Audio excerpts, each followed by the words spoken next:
अध्यक्ष जी, मैं भारतीय व्यावसायिक समुदाय से अनुरोध करता हूँ कि देश की अर्थव्यवस्था के विकास के हित में विदेश व्यापार में वृद्धि में अधिकाधिक योगदान करें। सरकार अपनी नीतियों के जरिए आर्थिक क्षेत्र में अंतर्राष्ट्रीय सहयोग को बढ़ावा दे रही है। भारतीय उद्योगपतियों को इसका लाभ उठाकर आर्थिक प्रगति की प्रक्रिया को बल देना चाहिए।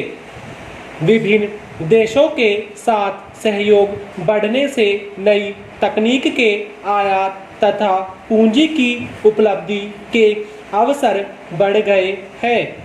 इससे भारतीय माल के लिए नए हाट मिल सकते हैं, किंतु इन सुविधाओं का देश को तभी लाभ मिलेगा जब हमारे उद्योगपतियों तथा व्यवसायियों अपनी क्षमता व कुशलता का उपयोग करके विकास कार्य में हिस्सा लें।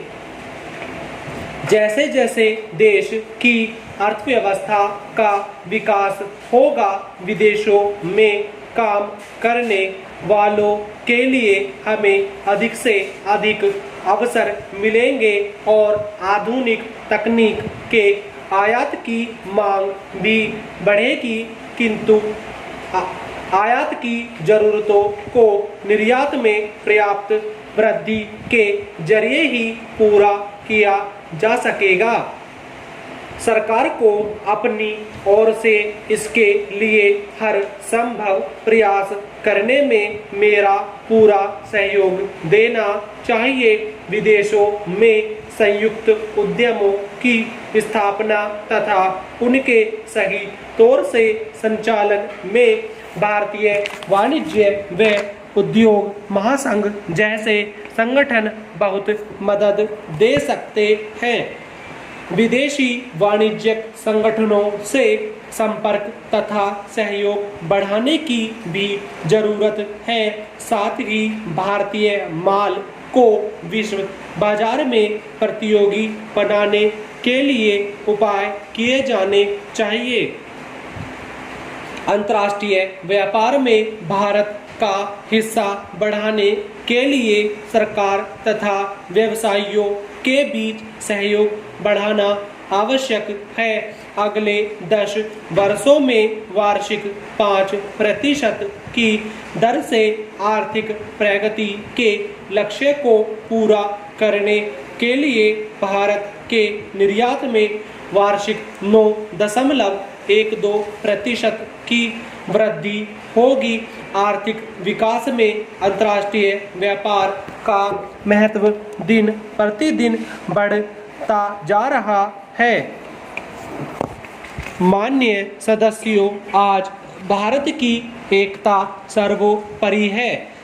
सभी राजनीतिक नेताओं तथा सभी नागरिकों से मेरी अपील है कि वे प्रजातांत्रिक संस्थाओं का सुचारू रूप से संचालन करें और राष्ट्रीय सामंजस्य के लिए एकजुट होकर कार्य करें। सब लोगों को अपने कर्तव्य का निष्ठा से निर्वाह करना चाहिए। मेरा लोगों से अनुरोध है कि वे राष्ट्रीय एकता का सांस्कृतिक मूल्यों की रक्षा करके धर्मनिरपेक्षता, समाजवाद और लोकतंत्र के प्रति राष्ट्र की वचनबद्धता के निर्वाह में अधिकाधिक योगदान करें।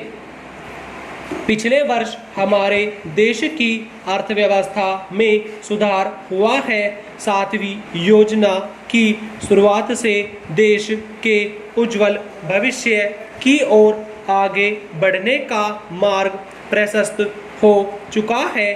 कानून का शासन हमारी लोकतंत्रीय प्रणाली का एक दूसरा बुनियादी असूल है।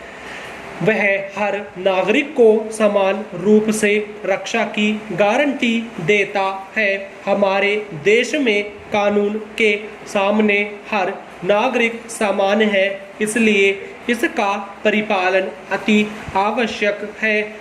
कानून लागू करने वाली एजेंसियों का फर्ज है कि वे शांति प्रिय समाज के हितों के लिए कानून को मजबूती से लागू करें।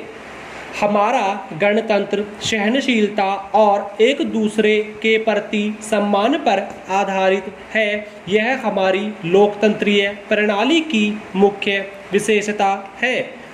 लोकतंत्र विभिन्न शक्तियों में तालमेल रखता है और समाज को एक समान लक्ष्य की ओर ले जाता है। राजनीतिक मतभेदों को दुश्मनी का रूप नहीं लेना चाहिए। जनता के अधिक से अधिक कल्याण के लिए बेहतर से बेहतर कार्यक्रम तैयार करने में राजनीतिक दलों को एक दूसरे से बढ़ चढ़कर कोशिश करनी चाहिए। यह सभी जानते हैं कि लोकतंत्र में मतदाताओं का फैसला सर्वोच्च होता है, इसलिए जनता की इच्छा को स्वीकार किया जाना चाहिए। अगर हमारे अंदर किसी तरह का मतभेद पैदा होता है तो मेरे विचार में हमें उसे आपसी बातचीत और सद्भावना के जरिए हल करना चाहिए।